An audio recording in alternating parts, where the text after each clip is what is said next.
કૃષ્ણ. સ્વાગતમ ઉપસ્થિત સર્વ વૈષ્ણવજન શ્રોતાગણ. તો નવરાત્રિ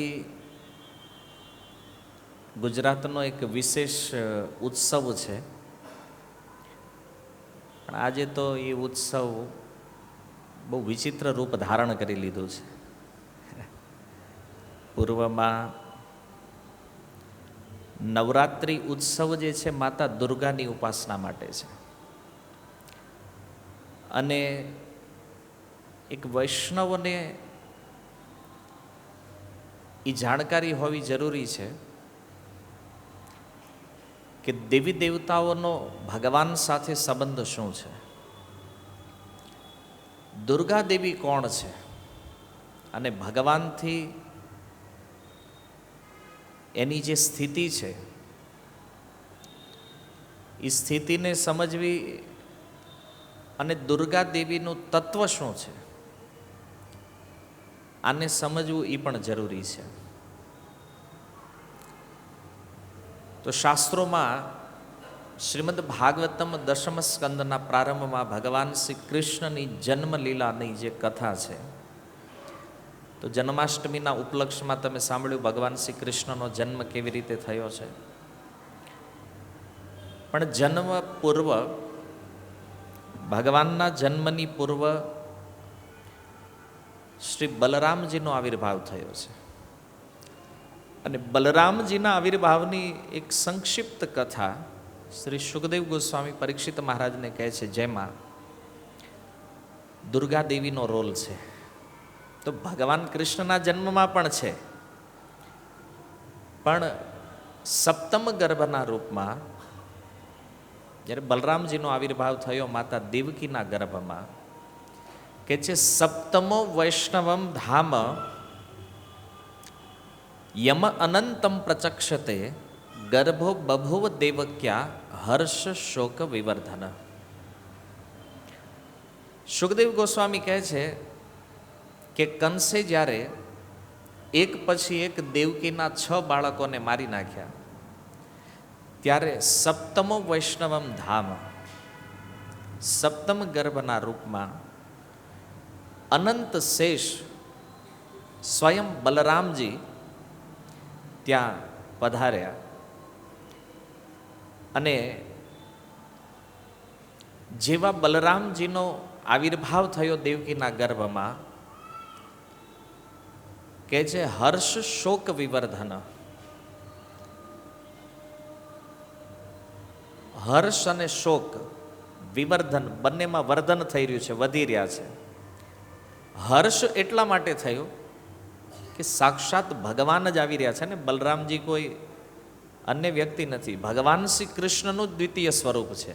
કીધું ને, તાહાર દ્વિતીય દેહ શ્રી બલરામ. સ્વયં ભગવાન કૃષ્ણ છે અને એમનો દ્વિતીય દેહ બલરામજી છે. તો બલરામજી દેવકીના ગર્ભમાં આવ્યા તો દેવકીનું બધું દુઃખ સમાપન થઈ ગયું, પરમ આનંદિત થયા માતા દેવકી સાથે, કે શોક વિવર્ધન, એનો શોક પણ વર્ધન થઈ રહ્યો છે. અચ્છા, શોક વધવાનું કારણ શું છે? શોક એટલા માટે થયો કે કંસ જેમ પેલા 6 બાળકોની હત્યા કરી, એમ આ 7મા બાળકને પણ મારી નાખશે. એટલા માટે માતા દેવકીને હર્ષની સાથે સાથે દુઃખ પણ થઈ રહ્યું છે. તો માતા દેવકીના દુઃખને જોઈ અને ભગવાન વિચાર કરે છે, હવે બલરામજી આવી ગયા છે, થોડો સમય ગયો છે, માતા દેવકી પ્રતિદિન વિચાર કરીને ભયભીત થઈ રહ્યા છે કે 6 બાળકોની હત્યા થઈ, એમ આની પણ હત્યા થશે. અને એટલા માટે ભગવાન અપી વિશ્વાત્મા વિદિત્વા કંસજમ ભયમ યદુનામ નિજનાથા નામ યોગ માયામ સમાધિશત. ભગવાને જ્યારે માતા દેવકીના આ ભાવને અનુભવ કર્યો, ત્યારે પોતાને સર્વશક્તિશાળી માનવાવાળો જે કંસ છે, જે યાદવોને અતિશય સતાવી રહ્યો છે, દુઃખ આપી રહ્યો છે, તો એવા કંસથી આ યાદવોના ભયને દૂર કરવા માટે ભગવાન કહે છે યોગ માયામ, પોતાની જે શક્તિ યોગ માયા છે એને ભગવાને ત્યાં બોલાવ્યા. હવે જો ભગવાન અને ભગવાનની શક્તિ બે વિષય છે. એક છે શક્તિ, એક છે શક્તિમાન. તો શક્તિને જે ધારણ કરે છે એ કોણ છે? શક્તિમાન છે. આપણા શરીરની અંદર પણ શક્તિ છે, એનર્જી છે. તો શક્તિના બે પ્રકાર છે. એક છે કંટ્રોલ્ડ એનર્જી અને એક છે અનકંટ્રોલ્ડ એનર્જી. કંટ્રોલ માને નિયંત્રિત શક્તિ અને એક છે અનિયંત્રિત શક્તિ. તો હવે આ બે વસ્તુ છે, એની ઉપર તમે વિચાર કરો કે નિયંત્રિત શક્તિ જે છે આનાથી શું થાય? સર્જન. અને અનિયંત્રિત શક્તિ જે છે એ શું કરે છે? વિનાશ. આપણે સરળ ભાષામાં સમજીએ. આજે આધુનિક શસ્ત્ર જે છે, માની લો મિસાઇલ. મિસાઇલ જે છે એ જ્યારે કોઈ એને છોડે તો એક સ્થાનથી એને કંટ્રોલ કરવામાં આવે છે કે ભાઈ એનો ટાર્ગેટ ક્યાં છે, ક્યાં જઈને ફૂટશે. એક દિશા અને એક ટાર્ગેટ એનો નક્કી હોય છે. પણ એ જ મિસાઇલ જો કંટ્રોલ ગુમાવી દે તો પછી ખબર પડે ને ક્યાં એ જેનું કંઈ નક્કી નથી. અચ્છા, એક ગાડી, આપણે તો બાઇક ચલાવીએ છીએ, કોઈ 4 વ્હીલર ચલાવે છે, 2 વ્હીલર ચલાવે છે, જ્યાં સુધી એનો કંટ્રોલ એના હાથમાં છે ત્યાં સુધી બરાબર જશે. તમે જ્યાં ચાહો છો ત્યાં જશે. અને કંટ્રોલ ગુમાવી દે તો પછી તમને ખબર, એક ડિવાઈડર ઉપર ચડે, એક કોકના ઘરમાં જાય, એને ગમે બાજુ અકસ્માત જે થઈ રહ્યા છે, શું કામ? એને કહે કે ભાઈ આ એક્સિડન્ટ કેમ થયું? બોલે કંટ્રોલ ગુમાવી દીધો છે. તો શક્તિનું નિયંત્રણ જે છે એ કોના દ્વારા થાય છે? પહેલો પ્રશ્ન એ છે. શક્તિનું નિયંત્રણ કોના દ્વારા થાય છે? શક્તિમાન દ્વારા. ઘણીવાર લોકોનો વિચાર શું છે, અને આવું તમે સાંભળ્યું હશે, સમાજમાં ચાલે છે કે શક્તિ સર્વશ્રેષ્ઠ છે, એનાથી ઉપર કોઈ નથી. અને પુરાણોમાં પણ ક્યાંક એવી વાતો લખી છે, દેવી ભાગવતની અંદર, કે એનો આપણને તો અભ્યાસ નથી પણ સાંભળ્યું છે કે બધાથી ઉપર દેવી છે, શક્તિ છે, પછી ભગવાન ને એ બધા એના અંડરમાં આવે, એમ એના નીચે. તો જો શાસ્ત્રોમાં જે લખ્યું છે એ ખોટું નથી. પહેલી વાત તો શાસ્ત્રોમાં કોઈ વાત લખવામાં આવી છે તો એમાં આપણે સમજવાની જરૂર છે કે આ શા માટે લખાણું છે, આની પાછળનો ઉદ્દેશ્ય શું છે.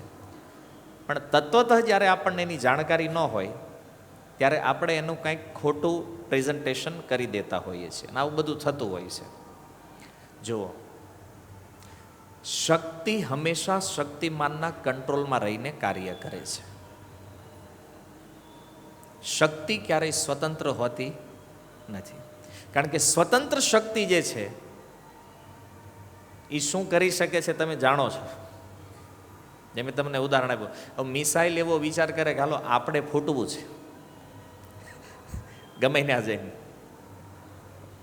તો અનિયંત્રિત શક્તિથી નુકસાન થવાનું છે ને. અને નિયંત્રિત શક્તિ જે છે એ કંઈક સર્જન કરે છે, એનાથી કંઈક ક્રિએશન થાય છે, એનાથી કંઈક લાભ પ્રાપ્ત થાય છે. તો ભગવાન અને ભગવાનની શક્તિ, તો આ બેમાં સર્વોચ્ચ કોણ છે? શક્તિ સર્વોચ્ચ છે કે શક્તિમાન સર્વોચ્ચ છે? શક્તિમાન સર્વોચ્ચ છે. અને આ સિદ્ધાંત બધી જગ્યાએ લાગુ પડે. જો કે આપણું આ એક શરીર છે, આપણા બોડીમાં પણ શક્તિ છે, આપણા શરીરમાં પણ શક્તિ છે. તો આ શક્તિ નિયંત્રિત છે કે અનિયંત્રિત છે? નિયંત્રિત છે. કેમ? કારણ કે એના દ્વારા તમે કાર્ય કરો છો. એને તમારી ઈચ્છા દ્વારા એ શક્તિને તમે કોઈ પણ દિશા આપો છો, અને આ જીવન ચાલી રહ્યું છે, આપણા કંટ્રોલમાં છે. તો આવી રીતે શક્તિ જે છે એ હંમેશા શક્તિમાનના કંટ્રોલમાં હોય, સિદ્ધાંતા છે. અને અહીંયા પણ સુખદેવ ગોસ્વામી કહે છે કે ભગવાન અપી વિશ્વાત્મા, વિશ્વાત્મા વિશેષણ જે ભગવાનને આપવામાં આવ્યું છે, કે ભગવાન જે છે એ સંપૂર્ણ સૃષ્ટિ અને જે કાંઈ ક્રિએશન આપણને દેખાય છે, જે નથી દેખાતું, આ બધાના સ્વામી ભગવાન છે. ભગવાન અપી વિશ્વાત્મા, અને એવા જે ભગવાન છે એણે કહે છે યોગ માયા સમાધિશત, એ યોગ માયાને ભગવાન આદેશ આપી રહ્યા છે. અચ્છા, આદેશ વ્યક્તિ કોને આપી શકે?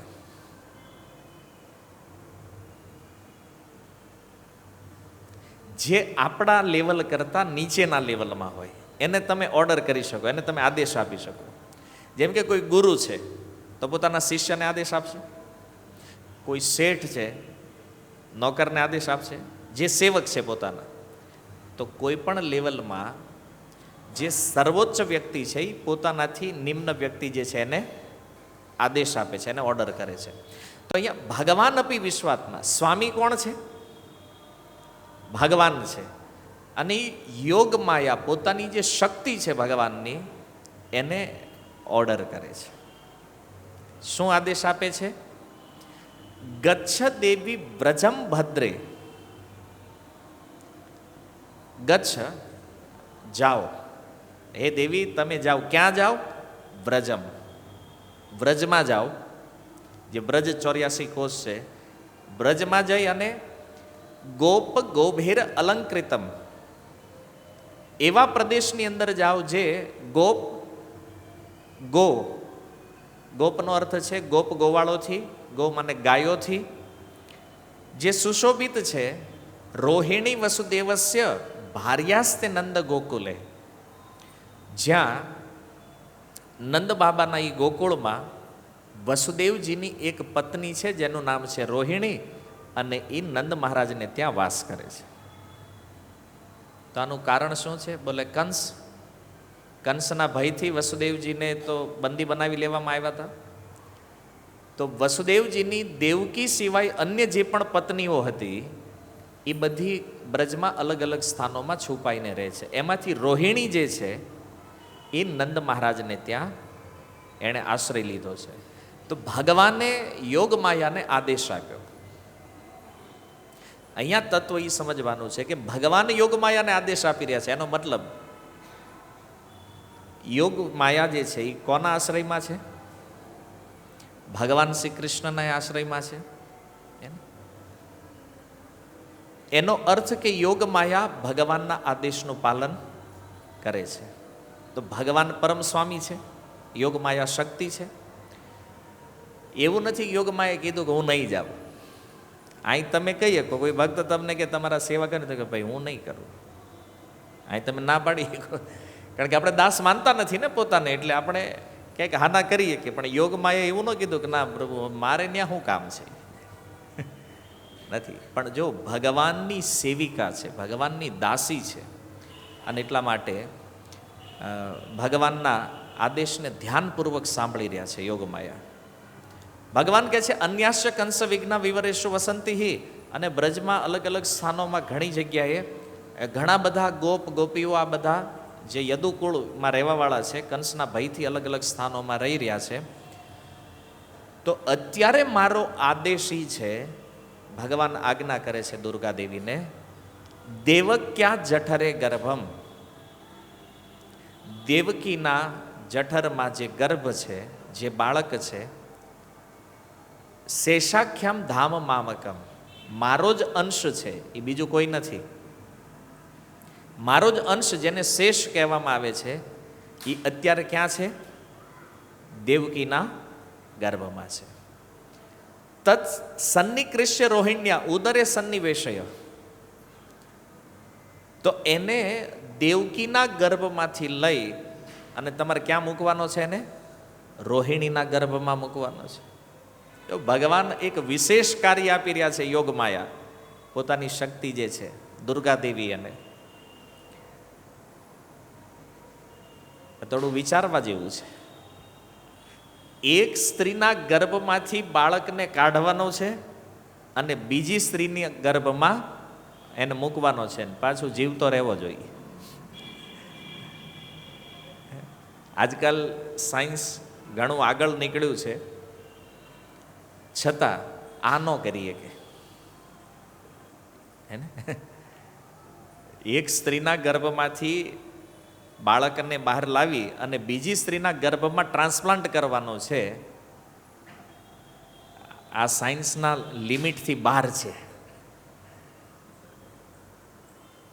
કેમ? કારણ કે આમાં ખતરો છે, બાળક પણ મરી શકે અથવા માતાનું પણ મૃત્યુ થઈ શકે છે. તો એક માતાના ગર્ભથી બાળકને જન્મ આવવું એ દુર્લભ નથી, પણ જન્મ થઈ ગયો પાછો ગર્ભમાં કેમ નાખવો એને? ઈ બાળકને શરીર પરિવર્તન, હા આના ચાન્સ ઘણા બધા છે. કોઈ પોતાની બુદ્ધિ લગાવે કે ના આવું સંભવ છે. કેમ? તો કે અહીંથી જન્મ્યો, મરી ગયો, વળી પાછો આત્મા રૂપે ફરીથી બીજી માતાના ગર્ભમાં પ્રવેશ કરીએ કે એમ નહીં. ભગવાન કે મરવો ન જોઈએ. આવું કદાચ કોઈ કરે પ્રેક્ટિકલ રૂપ, આવો ટ્રાય કરવે તો આમાં એ સંભાવના છે કે નહીં બાળકના મૃત્યુ થવાની?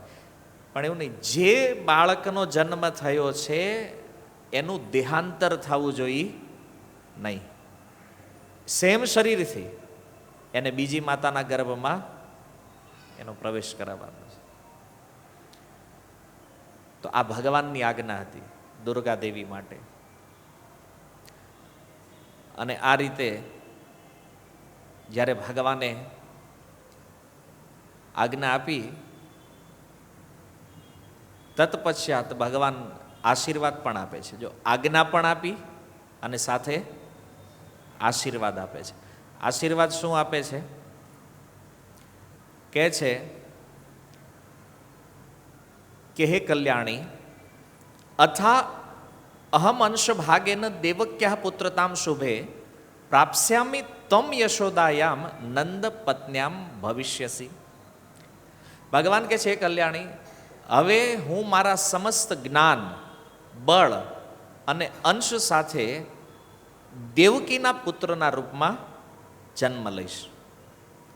અને તમે તો કે છે તમે યશોદા અને નંદની પુત્રીના રૂપમાં ભવિષ્યમાં તમારો પણ જન્મ થવાનો છે. ભગવાન આખી યોજના બતાવી રહ્યા છે શું શું કરવાનું છે. કેમ? કારણ કે ભગવાનની કોઈ પણ લીલા જે થાય છે ને, ભગવાનની લીલા ભગવાનની શક્તિ યોગ માયાના સહયોગથી થાય છે. ભગવાનની પ્રત્યેક લીલાઓમાં યોગ માયા જે છે એ ભગવાનની સહાયક શક્તિ છે. આમ તો ભગવાનની અનંત શક્તિઓ છે, પણ એ બધી શક્તિઓનો અલગ અલગ રૂપમાં વિસ્તાર થયો છે. હવે તમે સમજો કે આ ઇલેક્ટ્રિસિટી છે એ એક શક્તિ છે, પણ એનો ઉપયોગ આપણે અલગ કરી શકીએ. માનો કંઈક ઠંડુ કરવું હોય તો ફ્રીઝમાં, કંઈક ગરમ કરવું હોય તો હીટરમાં. ઇલેક્ટ્રિસિટી એક જ છે, પણ એ અલગ કાર્ય કરે છે. એમ ભગવાનની આ યોગ માયા જે છે એ ભગવાનની મૂળ શક્તિ છે. ભગવાનની ઘણી બધી શક્તિઓમાંની એક શક્તિ છે યોગ માયા, પણ એનો પણ વિસ્તાર આ સંસારમાં અલગ અલગ રીતે થયો છે. ઘણી રીતે આગળનું તત્વ છે. સંસારના પ્રાગટ્યમાં, આ જગતને બનવામાં આ યોગ માયાની એક બહુ મોટી ભૂમિકા છે. ભગવાનના અવતારમાં યોગ માયાની એક વિશેષ ભૂમિકા છે. અને ભગવાનની લીલાઓમાં આ યોગ માયાની એક વિશેષ ભૂમિકા છે. તો એને આપણે સમજવું છે કે આ રીતનો અમારો પ્લાનિંગ છે. ભગવાને પોતાનું પ્લાનિંગ બતાવ્યું યોગ માયાને કે તારે પહેલાં દેવકીના ગર્ભથી એ સપ્તમ ગર્ભરૂપી મારો અંશ જે છે શેષ, એને ક્યાં લઈ જવાનો છે? રોહિણીના ગર્ભમાં, દેહાંતર વગર.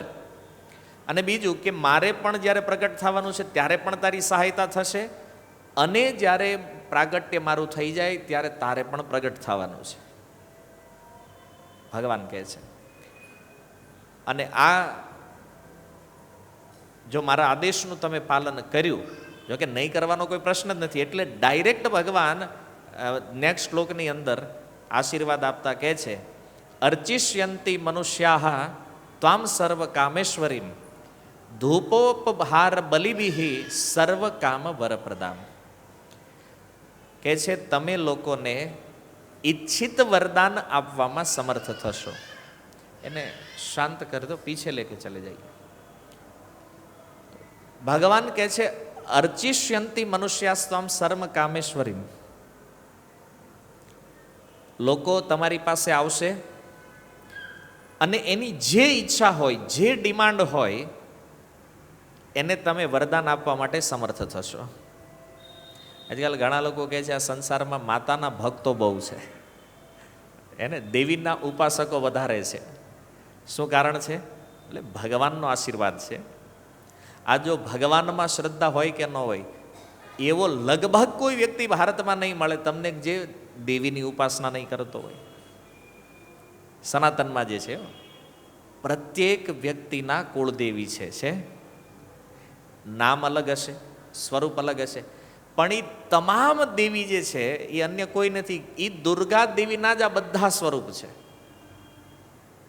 જે નામ હોય એના પછી જે નામથી આપણે માનતા હોય, જાણતા હોય, મૂળમાં એક જ શક્તિ છે જે અલગ અલગ સ્વરૂપમાં, અલગ અલગ નામથી, અલગ અલગ સ્થાનોમાં એનું પ્રાગટ્ય થયું છે. તો ભગવાને કીધું કે તમે ઈચ્છિત વરદાન આપશો. હવે એ છે કે જેની જેવી ડિમાન્ડ હોય અને ત્યાં જાય ને તરત પૂરી થઈ જાય તો લોકો ત્યાં જશે ને. પણ એક પ્રશ્ન એ થાય કે પ્રત્યેક ડિમાન્ડને પૂરી કરવાની શક્તિ એનામાં ક્યાંથી આવી છે? ભગવાનથી. આપણે આપણા ઘરમાં ઇલેક્ટ્રિસિટીનો અનુભવ કરી શકીએ, પણ એક પ્રશ્ન એ થાય કે હારું આ ઇલેક્ટ્રિસિટી આવે કે આનું મૂળ ક્યાં છે? પાવર સ્ટેશન છે હે ને? એમાં દુર્ગા દેવી જે છે તો એનું મૂળ જે છે એ ક્યાં છે? ભગવાન છે. ઓકે. બીજું ભગવાન કહે છે કે જે મનુષ્ય પોતાની સઘળી આશાઓ પૂરી થાય છે આવું જ્યારે જાણી લેશે કે ભાઈ આપણે કોઈ માતાજી, કોઈ દેવીના શરણમાં જઈને આપણી ઈચ્છાઓ પૂરી કરે છે, તો તમને ધૂપ, દીપ, નૈવેદ્ય, જેને તમે નિવેદ કહો છો ગુજરાતીમાં, આપણે નિવેદ કરવાના છે. નિવેદનું જ સંસ્કૃત શું છે? નૈવેદ્ય. દેવતાઓને નૈવેદ્ય સમર્પિત કરવામાં આવે છે, પણ એ અપભ્રંશ શબ્દ પછી નિવેદ થઈ ગયો.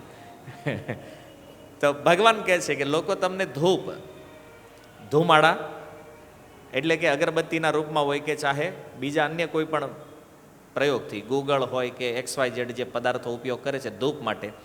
બીજું કીધું છે દીપ. દીપ સમજો છો તમે? દીવો. નૈવેદ્ય, નૈવેદ્યનો અર્થ છે ભોગ, પ્રસાદ જે ઓફર કરીએ છીએ ને આપણે ભગવાનને, એને નૈવેદ્ય કહેવામાં આવે છે. જેમાં ખાવા પીવાની જે કાંઈ પદાર્થો છે, અન્ન ઇત્યાદિ ભાવપૂર્વક કોઈ દેવતાને સમર્પિત કરવા, એ છે નૈવેદ્ય. અને અન્ય પ્રકારની સામગ્રીઓથી તમારી પૂજા કરશે. ભગવાન કહી રહ્યા છે દુર્ગા દેવીને કે તમે પહેલું કામ તો એ છે કે જે લોકો ડિમાન્ડ લઈને આવશે એની બધી ડિમાન્ડ પૂરી કરશો, અને તમે ડિમાન્ડ પૂરી કરો છો એવું જાણીને એ લોકો તમને પાછું કાંઈક રિટર્ન ઓફરિંગ કરશે. અને આ રીતે કળિયુગમાં પૃથ્વી ઉપર તમારી પૂજા ખૂબ જોરશોરથી થશે. ભગવાન કહે છે નામધેયાની કુર્વંતી સ્થાનાની ચ નરા ભુવિ. પૃથ્વી ઉપર લોકો અનેક પીઠ સ્થાનો સ્થાપશે. જેટલી જેટલી શક્તિપીઠ સ્થાપિત થઈ છે ને, કેટલી શક્તિપીઠ છે? 64. 64 શક્તિપીઠ છે ભારત વર્ષની અંદર. અને આ બધી જગ્યાએ દેવીની ઉપાસના થાય છે. કઈ રીતે કહે છે? દુર્ગેતી ભદ્રકાલીતી વિજયા વૈષ્ણવીતી ચ કુમુદા ચંડિકા કૃષ્ણા માધવી કન્ય કેતી ચ માયા નારાયણી શાની શારદે અંબિકેતી ચ. આ બધા નામ ભગવાન એને આપી રહ્યા છે કે કયા કયા નામથી લોકો તમારી પૂજા કરશે. સૌથી પહેલું દુર્ગેતી, દુર્ગા જે શક્તિનું મૂળ નામ છે. દુર્ગા દેવીના રૂપમાં એનું પ્રાગટ્ય થયું દુર્ગા. એનું બીજું નામ પાર્વતી છે. ભદ્રકાલી, ભદ્રકાલી એ પણ દુર્ગા દેવીનું જ બીજું નામ છે. વિજયા, વૈષ્ણવી, કુમુદા, ચંડિકા, કૃષ્ણા, માધવી, કન્યા, માયા, નારાયણી, ઈશાની, શારદા અને અંબિકા આદિ. મતલબ કે આ સિવાય પણ અનેક નામો છે. આ નામથી લોકો તમારી પૂજા ઉપાસના કરશે. અને દેવકીજીના ગર્ભનું કર્ષણ કરવાના કારણે, કારણ કે પુત્રને ખેંચવાનો અર્થ શું છે? કર્ષણ કરવું. ગર્ભ સંકર્ષણાત ત્વમ વૈ પ્રાહુ સંકર્ષણમ ભુવિ રામેતી લોક રમણાત બલમ બલવદુ શ્રયાત. એ દેવકીના ગર્ભનું કર્ષણ કરવાના કારણે એ બાળક જે છે એનું એક નામ થશે સંકર્ષણ. અને લોકોને રામેતી લોક રમણાદ, એ લોકોને રમણ કરાવવા વાળો હશે એટલે એનું એક નામ રામ થશે. અને અતિશય બળવાન હોવાના કારણે લોકો એને બલભદ્ર પણ કહેશે. તો ભગવાને જ્યારે આ પ્રમાણે યોગમાયાને આદેશ આપ્યો તો યોગમાયાએ કીધું જેવી આજ્ઞા પ્રભુ. અને ભગવાનની વાતને મસ્તક ઉપર ધારણ કરી, પોતાના મસ્તકમાં ધારણ કરી અને ભગવાનની પરિક્રમા કરી. દુર્ગા દેવીએ ભગવાનની પરિક્રમા કરી અને આ પૃથ્વીલોક ઉપર આવ્યા. અને જેવું ભગવાને એને કીધું છે એ પ્રમાણે એણે કાર્ય કર્યું. દેવકીના ગર્ભમાંથી બાળકનું કર્ષણ કરી, એ બાળકને રોહિણીના ગર્ભમાં સ્થાપિત કરી દીધો. તો મથુરામાં રહેવાવાળા લોકો દુઃખી થઈ ગયા બિચારા. એ કે 6 બાળકોના તો જન્મ થયા, કંસે એને મારી નાખ્યો, પણ આ 7મો બાળક તો બિચારો જન્મ્યો જ નહીં. એને આપણી ભાષામાં કહે મિસકરેજ થઈ ગયું. કે લોકો એવું વિચારી રહ્યા છે મથુરામાં. હવે એને ખબર નથી આ ખેલ કોનો છે? દુર્ગા દેવીનો છે. ભગવાનની યોગ માયાએ એ બાળકને મથુરામાંથી ક્યાં પહોંચાડી દીધો છે? ગોકુળમાં. હે ને?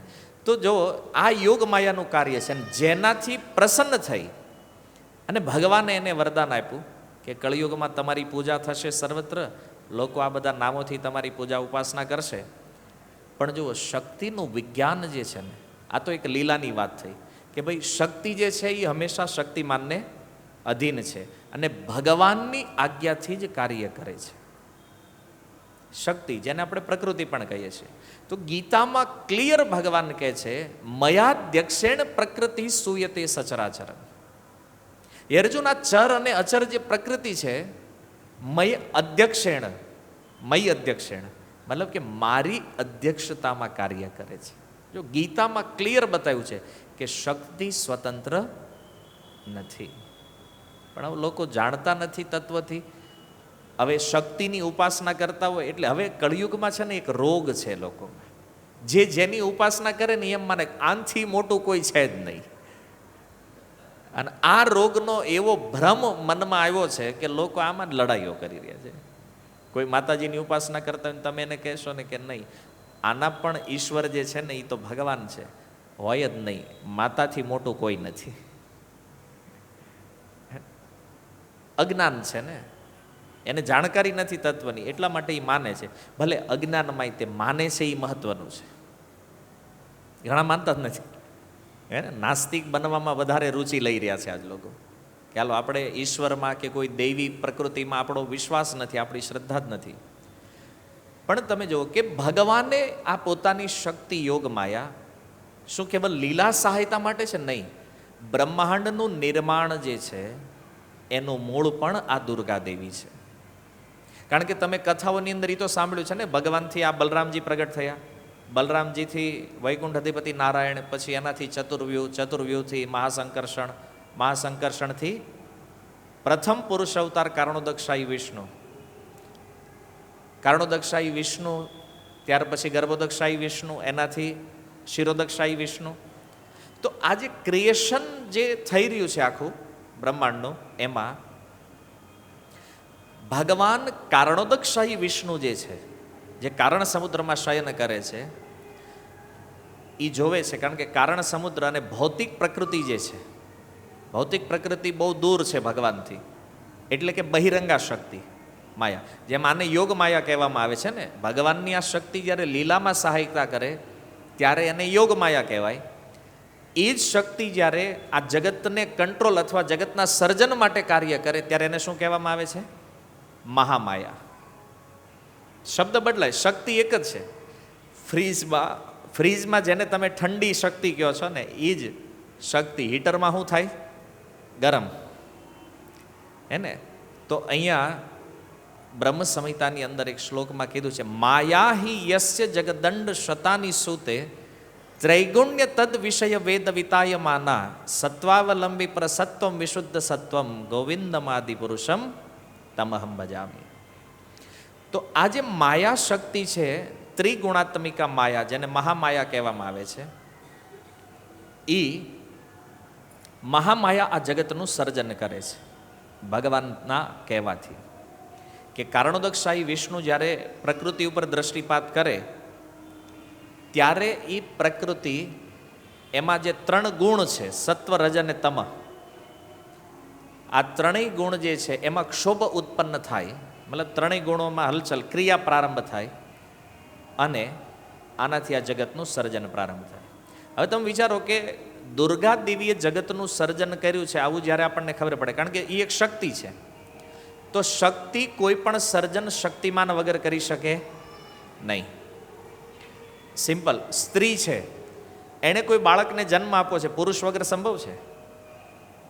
નથી. તો પ્રકૃતિ જે છે, જ્યાં સુધી ભગવાન દ્વારા એમાં શક્તિ સંચારિત કરવામાં નહીં આવે ત્યાં સુધી એમાં કોઈ સર્જન થતું નથી. તો શિવના રૂપમાં ભગવાન જ પ્રકૃતિના ગર્ભમાં બીજ ધારણ કરાવે છે અને આ સૃષ્ટિમાં, એટલે જો રામચરિત માનસના પ્રારંભમાં ગોસ્વામી તુલસીદાસજીએ કીધું કે શિવ અને પાર્વતી કોણ છે, તો એ કહે છે આ જગતના માતા પિતા છે. કેમ? કારણ કે આ ભૌતિક જગત જે પ્રારંભ થયું છે ને, શિવજીથી અને પાર્વતીથી શરૂઆત થઈ છે, પણ એ એક લેવલ છે, એક સ્ટેપ છે સર્જનનું. કારણ કે એની ઉપર જે સર્જન થયું છે. હવે એક પ્રશ્ન થાય કે શિવજી અને પાર્વતીથી જગતનો પ્રારંભ થયો, ગોસ્વામી તુલસીદાસજી લખે છે. કોઈ વ્યક્તિ સીધું વાંચશે શાસ્ત્રમાં કે ન્યાથી પ્રારંભ થયો છે, તો વાત તો સત્ય છે કે ન્યાથી પ્રારંભ થયો, પણ એક પ્રશ્ન શિવજી અને પાર્વતી ક્યાંથી આવ્યા છે ને? તો એ અધૂરું જ્ઞાન છે વચગાળાનું. પણ જ્યારે પૂર્ણ નોલેજ તમે સમજશો તો તમારે એ સમજવું પડશે કે શિવ અને પાર્વતીનું મૂળ શું છે. તો આ બંનેનું મૂળ કોણ છે? ભગવાન છે. હે ને? શિવ મહત્તત્વ છે, પાર્વતીજી પ્રકૃતિ છે, શક્તિ છે. તો મહત્તત્વ અને પ્રકૃતિ જ્યારે મળે છે ત્યારે સર્જન પ્રારંભ થાય છે. એ જ ભાગવતના 2ય 3ય સ્કંદમાં આ જ વિસ્તારથી સુખદેવ ગોસ્વામીએ સમજાવ્યું છે. તો અહીં સમજવાનું એ છે કે જે સર્જન ક્રિએશન થયું છે એનું મૂળ કોણ છે? જે બ્રહ્માજી કહે છે ગોવિંદમ આદિ પુરુષમ તમહમ ભજામિ, કે એ ત્રણેય ગુણથી ઉપર જે વિશુદ્ધ સત્વ છે, એ વિશુદ્ધ સત્વમાં સ્થિત રહેવાવાળા જે ભગવાન છે, એ આદિ પુરુષ ભગવાન ગોવિંદનું હું ભજન કરું છું. તો બધાનું મૂળ ભગવાન છે આ રીતે. કેમ? કારણ કે બધું એનાથી નીકળ્યું છે. દુનિયામાં જે કાંઈ શક્તિ છે એ શક્તિ સ્વતંત્ર નથી. કોની શક્તિ છે? ભગવાનની શક્તિ છે. અને આ ભગવાનનું ભજન કોઈ કરે તો એ શક્તિ શું કરે છે? એને છોડી દે.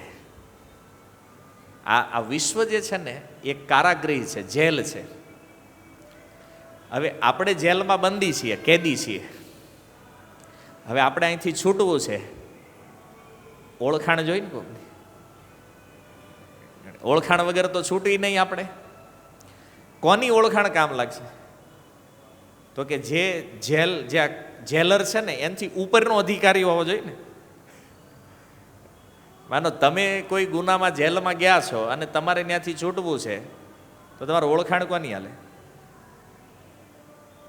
જે ત્યાંના જે કંટ્રોલર છે એના રીતે જે કંટ્રોલર છે એની પાસે જવું પડે. માનો જેલર હોય એ તમને છોડવાની ના પડે, પણ કોન્સ્ટેબલને જઈને તમે રિક્વેસ્ટ કરો, ભાઈ અહીંથી બહાર કાઢ ને, કે જેલરને પૂછ્યા વગર હું થોડો કાઢી શકું એ નીકળે. એ માની લો કોઈ યોગ માયા પાસે જઈને જ કહે છે કે ભાઈ મને અહીંથી બહાર કાઢો, મારે રેકમેન્ડેશન જો હે ભાઈ. કોનું? ભલે તમે જેના કંટ્રોલમાં છો ને એનું. તો એ જ યોગ માયા જ્યારે મહામાયાના રૂપમાં કાર્ય કરે છે ને, ત્યારે આ ભૌતિક જગતમાં બધા જીવોને બદ્ધ કરીને ખૂબ દુઃખ આપે છે. એ માયા આપણા દુઃખનું કારણ જ આ મહામાયા છે. અને મહામાયા ત્યાં સુધી દુઃખ આપશે જ્યાં સુધી આપણે ભગવાનની શરણાગતિ નહીં લઈએ અને ભગવાનની શરણમાં જઈ અને આપણે રિક્વેસ્ટ, પ્રાર્થના નહીં કરીએ ભગવાનને કે પ્રભુ આ તમારી માયા બહુ દુઃખી કરે છે, હવે હું તમારા શરણમાં છું, તો પ્લીઝ રિક્વેસ્ટ એને કહો તમે અમને આમાંથી મુક્ત કરે. આ નિશ્ચિત છે. માયા જ્યારે જોવે ને કે આણે ભગવાનનું ભજન પ્રારંભ કરી દીધું છે, એટલે એ માયા કહે છે કે હવે આપણો કસ્ટમર નથી. કેમ? તો કે આપણા જે સ્વામી છે, જે ભગવાન છે, આ તો હવે એનો કસ્ટમર છે. અને એટલે ગીતામાં કીધું કે અર્જુન, જે કોઈ વ્યક્તિ મારી શરણમાં આવે છે ને, માયામ એતામ તરંતી તે, યા માયાને તરત પાર કરી જાય છે. અપને આપ કોઈ માયાથી પાર થવાની ટ્રાય કરે છે, નહીં થઈ શકે.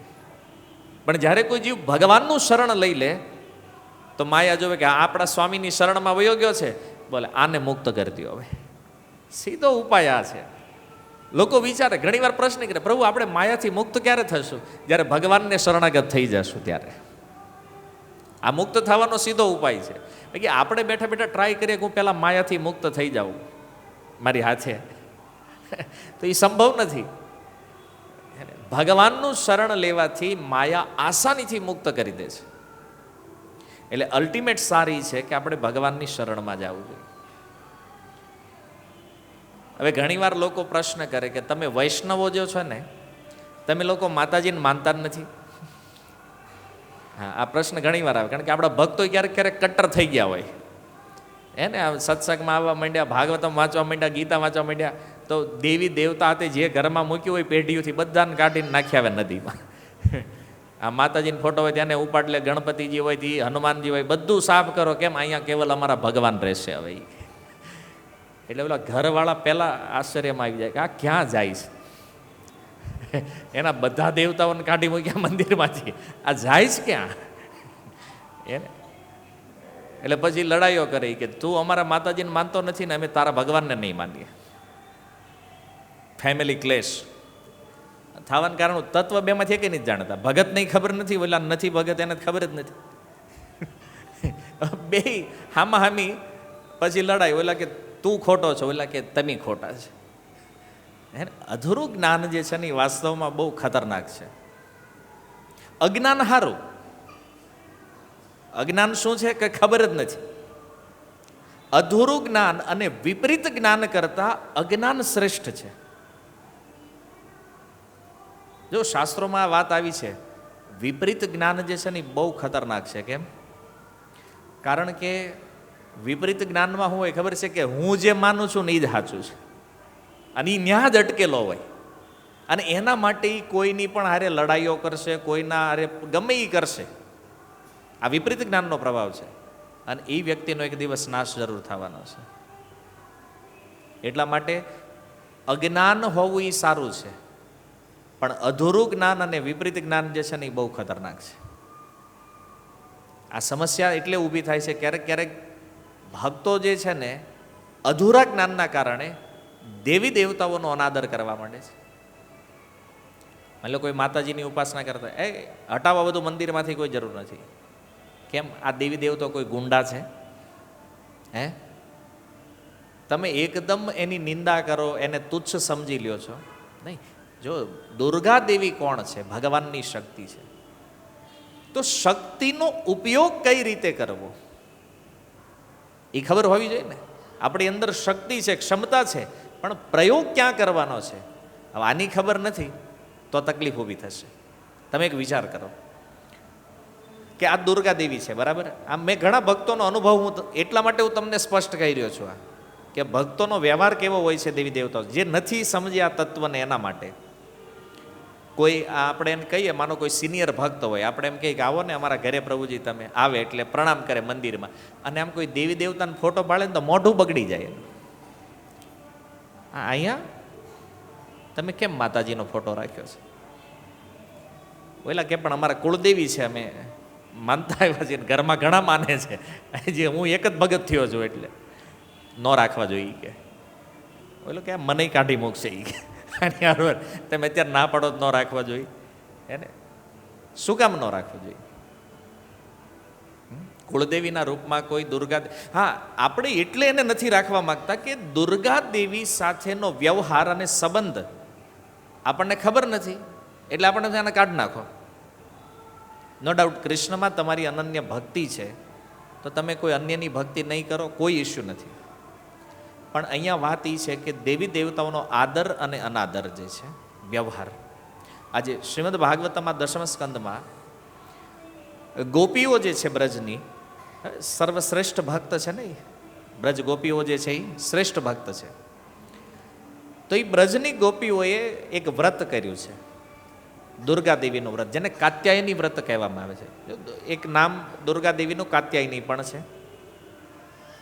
તો કાત્યાયની વ્રત કરે છે, એમાં કાત્યાયની દેવીની મૂર્તિ બનાવી, એનું પૂજન અર્ચન કર્યું, અને એ ગોપીજનો જે છે, નાની ગોપીઓ મોટી ગોપીઓ છે, પ્રાર્થના કરે છે કાત્યાયની દેવીને કે કૃષ્ણ અમને પતિના રૂપમાં પ્રાપ્ત થાય. હવે જો ભગવાને પહેલા આશીર્વચન આપ્યું, જ્યારે શું કીધું દુર્ગાદેવીને, કે તમે આ સંસારમાં પૃથ્વી ઉપર જે લોકો છે આની ઈચ્છા તમે પૂર્ણ કરો, અને પૂરી કરી શકશો, તમે સમર્થ છો.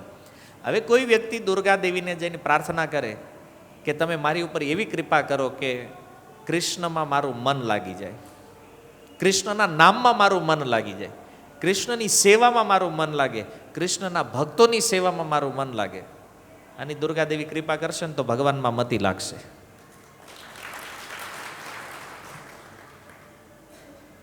સીધી વસ્તુ છે. હવે આપણને ખબર નથી, આપણે દેવીને જ રિજેક્ટ કરી નાખીએ. આ ખોટો વ્યવહાર છે. અનન્ય ભક્તિના નામ ઉપર કટ્ટરતા આ વૈષ્ણવ સિદ્ધાંત નથી. આપણો સિદ્ધાંત શું છે? હરેક વસ્તુને કે હરેક વ્યક્તિને કૃષ્ણના સંબંધે વ્યવહાર કરવો, એનો સંબંધ કૃષ્ણ સાથે જોડી અને એની સાથે. ગોપીઓ પ્રાર્થના કરે છે કાત્યાયની દેવીને કે અમારી ઈચ્છા છે કે પતિ, અચ્છા કાત્યાયની વ્રત શા માટે હોય છે? સારા પતિની પ્રાપ્તિ માટે. ગોપીઓની પ્રાર્થના છે કાત્યાયની દેવીથી કે કૃષ્ણ અમને પતિના રૂપમાં પ્રાપ્ત થાય. આજે આ કન્યાઓ જે છે એ ગૌરી વ્રત કરે છે, શું કામ? સારા પતિની પ્રાપ્તિ માટે. તો પ્રાર્થના કરે કે કોઈ ભક્ત પતિ પ્રાપ્ત થાય. પ્રાર્થના કરી શકો, અને દેવી તો ઈચ્છા પૂરી કરવા માટે છે. આ વ્યવહાર છે વૈષ્ણવ. અને નો ડાઉટ તમને કૃષ્ણમાં શ્રદ્ધા છે, તમે કૃષ્ણનું ભજન કરો છો, કોઈ વાંધો નથી. તમારે દેવીનું ઉપાસના નથી કરવી, કાંઈ નથી કરવું, એનોય કોઈ વાંધો નથી. પણ તમે એની નિંદા, અપમાન શા માટે કરો છો? તમે ન માનો તો કમસે કમ અનાદર તો ન કરવો જોઈએ.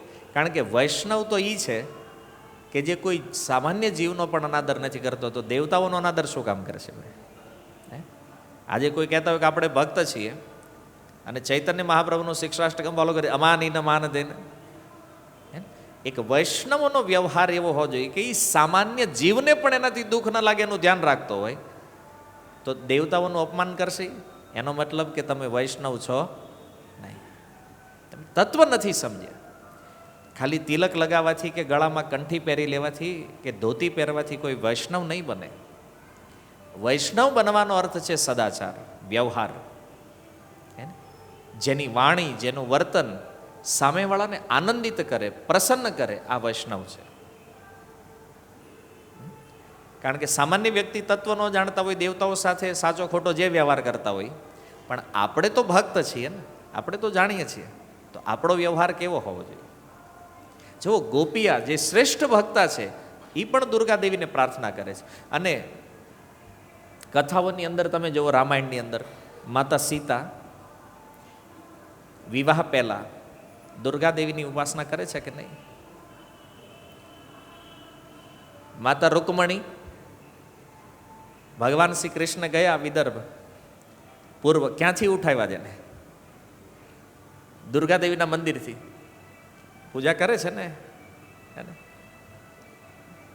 તો આપણે એવું કહીશું કે ખોટું કેમ? આપણે જાણતા નથી.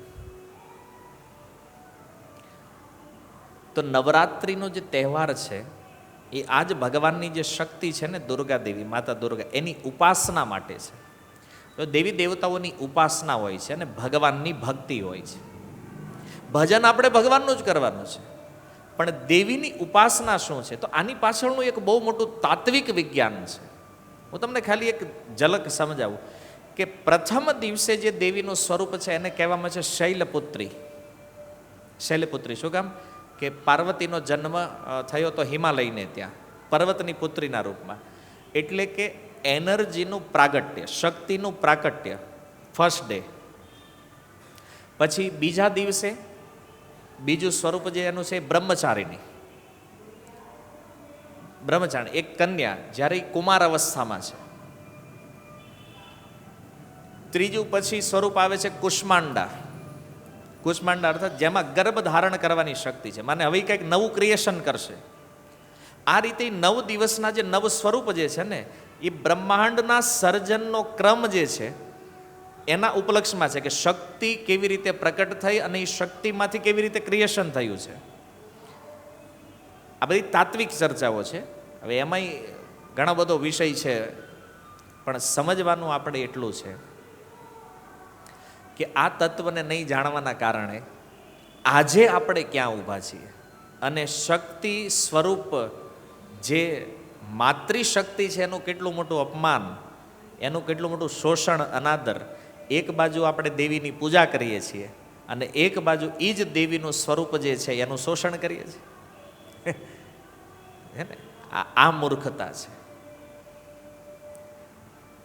એક ભક્ત બહુ સારી એક વાત કરી રહ્યા હતા એક પ્રવચનમાં, કે કોઈ માતાના મંદિરમાં આપણે ગયા હોય, માતાની સામે ઊભા હોય, એને પ્રણામ કરતા હોય, અને સેમ ટાઈમ કોઈ સ્ત્રીને જોઈને આપણા મનમાં કોઈ ખરાબ વિચાર આવે, કોઈ દુર્વિચાર આવે, તો આનાથી મોટું દેવીનું અપમાન બીજું શું હોય? એને એક સ્વરૂપની પૂજા કરો છો ને એક સ્વરૂપમાં ભોગની કામના કરો. તમે જુઓ, અસુરોનો વધ શા માટે થયો છે? આજ આદતના કારણે, ભોગ કરવાની જે ઈચ્છા છે એની અંદર. ઓલો એક અસુર હતો ને, વૃકાસુર. શિવજીની તપસ્યા કરીને શિવજીએ કીધું વરદાન, તો કે વરદાનમાં પાર્વતી આપી દો. શિવજી કે આ મારી ઉપાસના કરીને મારી જ પત્ની ઉપર નજર? એ કે હા, વરદાન આપ્યું હતું ને શિવજી, હાથ મૂકે બળીને ભસ્મ થઈ જાય, તમને જ બાળી શીખે, પછી પાર્વતી હારે લગ્ન કરીશ. આ આસુરી વૃત્તિ છે.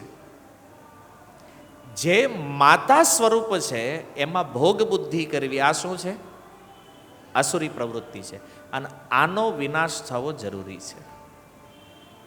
દુર્ગા દેવી અસુરોને મારે છે ને એનું કારણ પણ, જો એક એક લીલાઓ જે છે ને એની પાછળ એક તાત્વિક કારણ છે. આ લીલાઓને આપણે કેવલ સ્ટોરી, વાર્તાઓ સમજી લેશું તો નહીં સમજાય. અને આ નહીં સમજો, સનાતન ધર્મ જે છે ને આનું વિજ્ઞાન નહીં સમજવાના કારણે જ આજે હિન્દુઓની આ ખરાબ દશા છે. કેટલું સૂક્ષ્મ વિજ્ઞાન આપણા શાસ્ત્રોમાં છે જુઓ, અને આમાંથી આપણને કાંઈ જ ખબર નથી. આજે આ નવરાત્રિ જે થઈ રહી છે, તમે જો ફિલ્મી ગીતો જે વાગી રહ્યા છે, આ બધા નરક ભેગા થવાના છે, કોઈ શંકા નથી આમાં. કારણ કે નવરાત્રિ ભોગનું પર્વ નથી, ઉપાસનાનું પર્વ છે. આમાં ઉપાસના થાય છે, અને આ ઉપાસનાનું કેટલું ગંદુ સ્વરૂપ. આજે એક વ્યક્તિ મને મળ્યો હમણાં મંદિરે, મને કે પ્રભુજી આજથી નોનવેજ દારૂ બંધ, 9 દિવસ અડવાનું પણ નહીં. એને એમ કે હું એટલો મોટો માતાજીનો ભગત છું કે હવે 9 દિવસ હું નહીં ખાવી, પણ આખું વરસ ભૂકા કાઢી નાખે એનું શું કરવાનું? હે ને? એ લોકો એને માને અમે ઉપાસક છીએ દેવીના.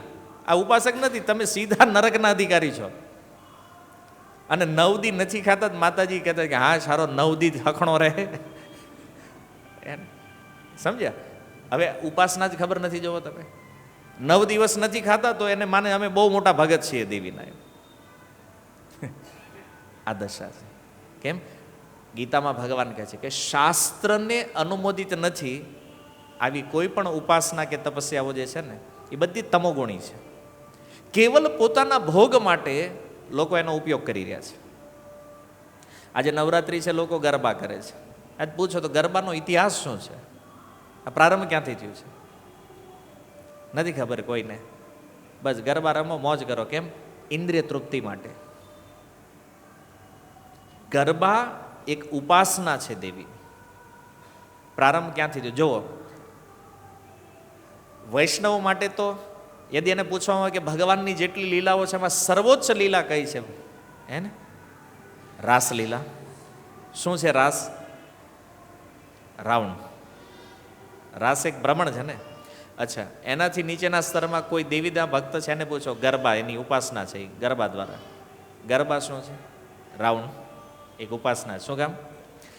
આ ભૌતિક બ્રહ્માંડની અંદર હરેક કણ જે છે ને એ ફરી રહ્યો છે, એનું એક રોટેશન છે.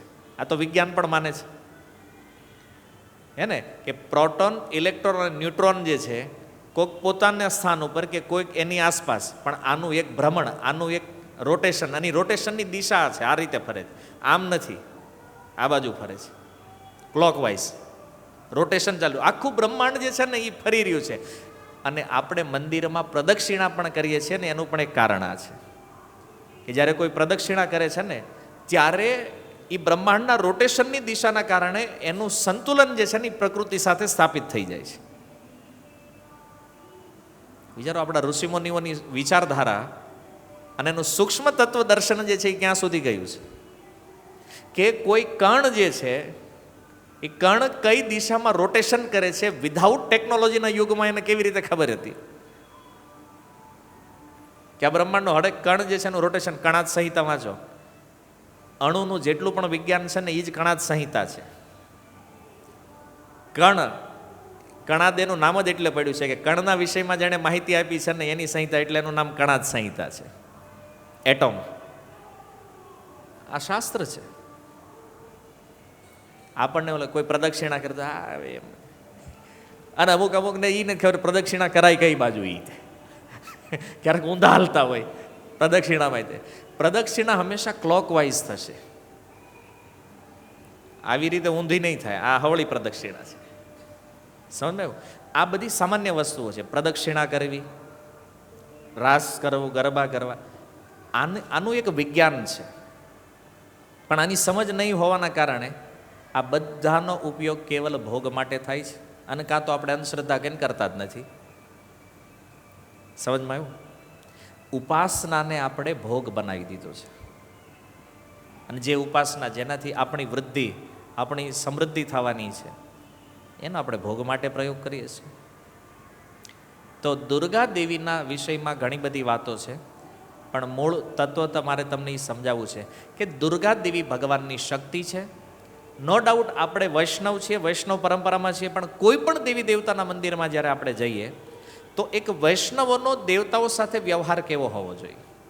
દેવતાઓને પ્રાર્થના કરો કે અમે ભગવાન કૃષ્ણની ભક્તિ કરવાનો પ્રયાસ કરી રહ્યા છીએ, પણ તમે કાંઈક કૃપા કરો અમારી ઉપર કે અમે આ ભક્તિને સારી રીતે કરી શકીએ.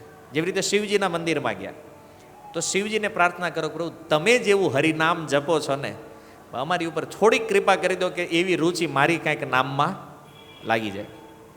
હે ને? શિવજીને પ્રાર્થના કે ભગવાનની કથામાં તમને જેવી રુચિ છે ને, મને થોડો કંઈક આશીર્વાદ એવો આપો કે મારી પણ રુચિ આ કથામાં થઈ જાય. શિવજી કહે હા, આ રાવણ જેવા જ બધા આવ્યા હતા કંઈક ધન સંપત્તિ માગવા, પહેલો વ્યક્તિ આવ્યો છે હરિનામ માગવા વાળો. કદાચ મંદિરમાં કોઈ નહીં હોય ને તો શિવજી શિવલિંગમાંથી બહાર પ્રગટ થઈ જાય. આ કે પહેલો વ્યક્તિ આવ્યો હરિનામ માગે છે, બાકી બધા એ જ કહે છે એને કે બસ અમને આપો, હું કે ધન આપો, પત્ની આપો, એટલે આ ભોગની વસ્તુ જ માગવા વાળા ગયા છે ને શિવજી પાસે. પણ જ્યારે કોઈ ભગવાનનું નામ માગવા જાય ને, શિવજી પરમ પ્રસન્ન થઈ જાય છે. યારું આ હજારો લાખોની ભીડમાં કોઈક તો એક વ્યક્તિ એવો છે જે વાસ્તવમાં કૃષ્ણને માગવા આવ્યો છે. દેવતાઓ પ્રસન્ન થશે જ્યારે આ પ્રકારની પ્રાર્થનાઓ કરશો ને. દુર્ગા દેવીનું આ પર્વ ચાલે છે, દુર્ગા દેવીને પ્રાર્થના કરો એને કે જેમ ગોપીઓની ઈચ્છા તમે પરિપૂર્ણ કરી છે ને, એમ અમારી પણ ઈચ્છા પૂરી કરો કે અમારી મતિ પણ ભગવાન કૃષ્ણમાં સતી થઈ જાય. એને અમારું મન પણ એ ભગવાનમાં લાગે, દુર્ગા દેવી પ્રસન્ન થઈ જશે. એ તો વરદાન આપવા જ બેઠા છે, પણ માગવા વાળાને વિચારવાનું શું માગવું એ ના નહીં પાડે. એ તો એની પાસે ભૌતિક વસ્તુ માગશો તો એ પણ આપશે, અને એની પાસે ભજન માગશો તો એ પણ આપશે. આપણું કલ્યાણ શેમાં છે, શું માગવું જોઈએ એ આપણે વિચાર કરવાનો છે. આ વ્યવહાર છે દેવતાઓ સાથે. અને ગીતામાં પણ ભગવાન 3જા અધ્યાયમાં કહે છે કે દેવતાઓ સાથે જો સહજીવન બનેલું રહેશે ને તો આ પૃથ્વી ઉપર મનુષ્યો પણ સુખી રહેશે, એનું સંવર્ધન થશે, આપણો વિકાસ થશે, અને દેવતાઓ પણ પ્રસન્ન થશે.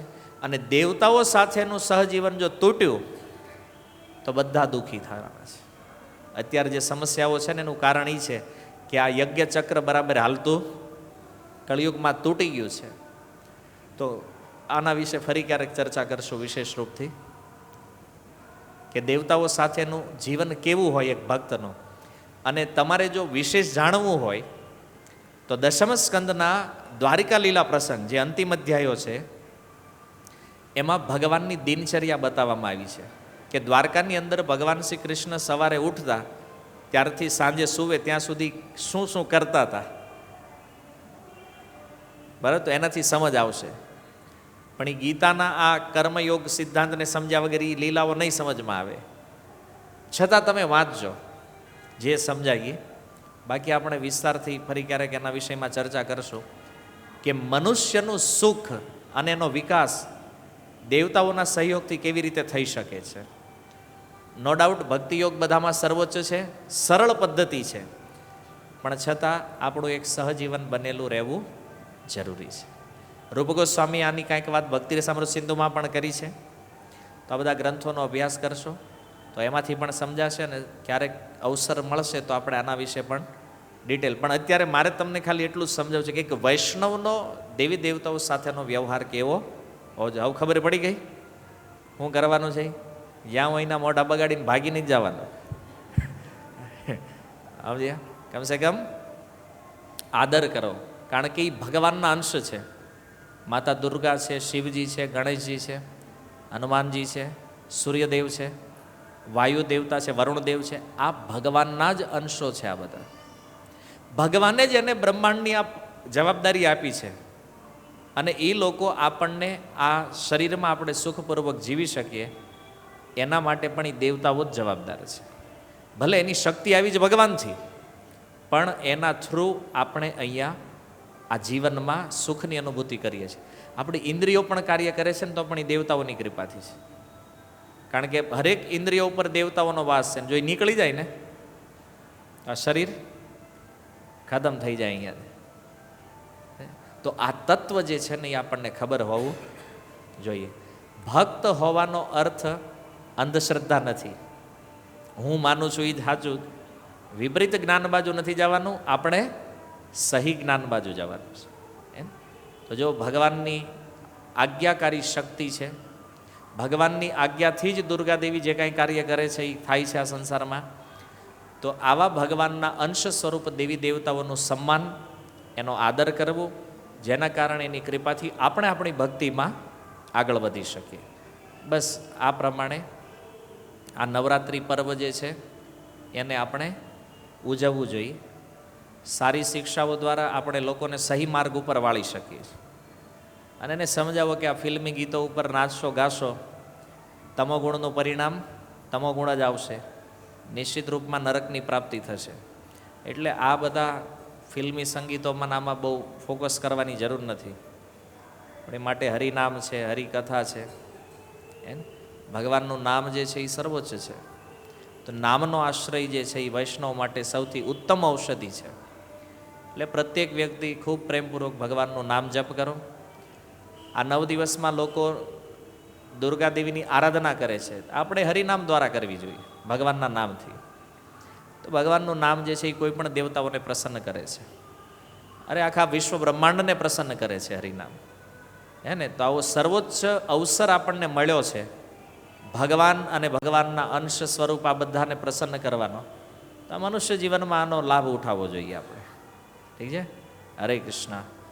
શીલ પ્રભુપાદ કી નિતાય ગૌર પ્રેમાનંદે.